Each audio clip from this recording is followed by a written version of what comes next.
என் பேர் மனோஜ். நான் மதுரை மாவட்டம் உசிலம்பட்டி பக்கத்தில் திடீர்னு உச்சப்பட்டி கிராமத்தில் இருந்து வரேன். நான் இது வரைக்கும் 18 இன்டர்நேஷனல் கண்ட்ரிஸ் இந்தியா ரெப்ரசன்ட் பண்ணி பார்ட்டிசிபேட் பண்ணியிருக்கேன். அப்புறம் கரண்ட் நேஷனல் ரெக்கார்டு ஹோல்டர் 14 வருஷமா நான் தான் இந்தியாவிலே நம்பர் 1 நேஷனல் ரெக்கார்டு ஹோல்டரு. அது மட்டும் இல்லாமல் வேர்ல்டுல நம்பர் 5th பொசிஷன்ல இருக்கேன். இது இப்படி வர்றதுக்கு எனக்கு முக்கிய காரணமா இருந்தது நம்ம தமிழக முதலமைச்சரும் மற்றும் டெப்டி சிஎம் மட்டும்தான். அவங்க 2 பேர் இல்லைன்னா என் லைஃபை எப்படியோ மாறி இருக்கும். நம்ம இப்படி மாற்றுத்திறனாளியா பிறந்துட்டோம், நம்ம இனி அடுத்து என்ன பண்ண போறோம், லைஃப்ல அவ்வளவுதான், நம்ம லைஃப் முடிஞ்சிருச்சுன்னு தருணத்துக்குலாம் நான் போனது உண்டு. ஆனா என்னைக்கு நம்ம இந்த ஸ்போர்ட்ஸ் ஃபீல்ட்ல வந்து நான் சர்வே பண்ணணும், அன்னைக்கு இருந்து என் லைஃப் ரொம்ப நல்லா இருக்கு. இது வரைக்கும் நான் இந்த கவர்மெண்ட்ல இருந்து மட்டும் 48 லட்சம் ரூபா நான் ஹை கேஷ் இன்சென்டிவ் மட்டும் வாங்கியிருக்கேன். அது மட்டும் இல்லாம எனக்கு 3% ஸ்போர்ட்ஸ் கோட்டாவும் போட்டு கொடுத்துருக்காங்க. நான் இப்ப டிஎன்பிஎல் நிறுவனத்துல ஜூனியர் ஆபீசராகவும் இருக்கேன்.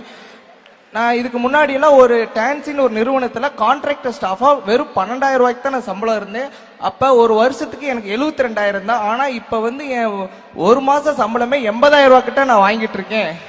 நான் ஒரு 4 வருஷத்துக்கு முன்னாடி நிறைய இன்டர்நேஷனல் போறதுக்கு ரொம்ப கஷ்டப்பட்டிருக்கேன். யார்கிட்டோ போய் கையேந்தி நின்ற காலம்லாம் எனக்கு இருந்துச்சு. நான் அப்ப ஃபாரின் கண்ட்ரியில போய் விளையாடும் போது எனக்கு விளையாட்டு நோக்கமே இருக்காது.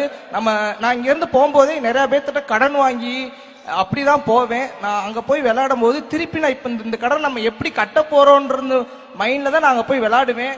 அதனாலே எனக்கு சரியா பெர்ஃபார்மன்ஸே கிடையாது. ஸோ இப்போ இந்த கவர்மெண்ட் வந்ததுல இருந்து நாங்க இப்ப எங்க போறதுக்கும் தமிழ்நாடு சாம்பியன்ஷிப் ஃபவுண்டேஷன்ல இருந்து எங்களுக்கு எவ்வளவு தேவையோ வித்தின் ஒன் வீக்குள்ளே எங்களுக்கு அமௌண்ட்டை சேங்ஷன் பண்ணி கொடுத்துட்றாங்க.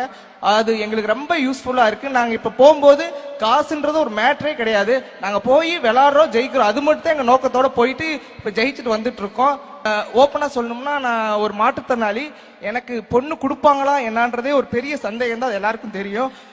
அது ஃபர்ஸ்ட் எனக்கு ஹை கேஷ் இன்சென்டிவ் பிளஸ் வேலை கொடுத்தோன்னே எனக்கு பொண்ணு கொடுத்தாங்க. அப்ப நான் நம்ம டெப்டி சிஎம் சார்கிட்ட போய் என் கல்யாணத்துக்கு அப்ப போய் எனக்கு ரொம்ப பயமா இருந்துச்சு. நம்ம போய் கூப்பிட்டா அவங்க என்ன சொல்லுவாங்களோன்னு நினைச்சு பயந்து தான் போய் அவர்கிட்ட போய் நான் என் பத்திரிக்கை வச்சு அவர் உடனே கண்டிப்பா நான் வரேன்ட்டு என் கல்யாணத்தையும் நம்ம டெப்டி சிஎம் சார் என் மதுரையில வந்து நடத்தி கொடுத்தாங்க. அது எனக்கு மட்டும் இல்லாம எங்க ஊருக்கு எங்க ஜனங்களுக்கு எல்லாருக்குமே ரொம்ப பெருமையா இருந்துச்சு. Very nice. உங்க கல்யாணத்துக்கே வந்தாரா? ஆமா மேம். பெரிய ஹீரோ ஆயிட்டு இருப்பீங்க நீங்க. எங்க வீட்டுக்கே வந்து நடத்தி கொடுத்தாரு மேம். தேங்க்யூ. அப்பெல்லாம் எங்க ஊர்ல என்ன யாருன்னே தெரியாது. பட் எங்க டெப்டி சிஎம் எங்க அண்ணா எங்க வீட்டுக்கு வந்ததுக்கு அப்புறம் எங்க சுட்டு வட்டாரத்துல ஃபுல்லா மனோஜ் யாருன்றது அந்த ஊருக்கே தெரிய வந்துச்சு.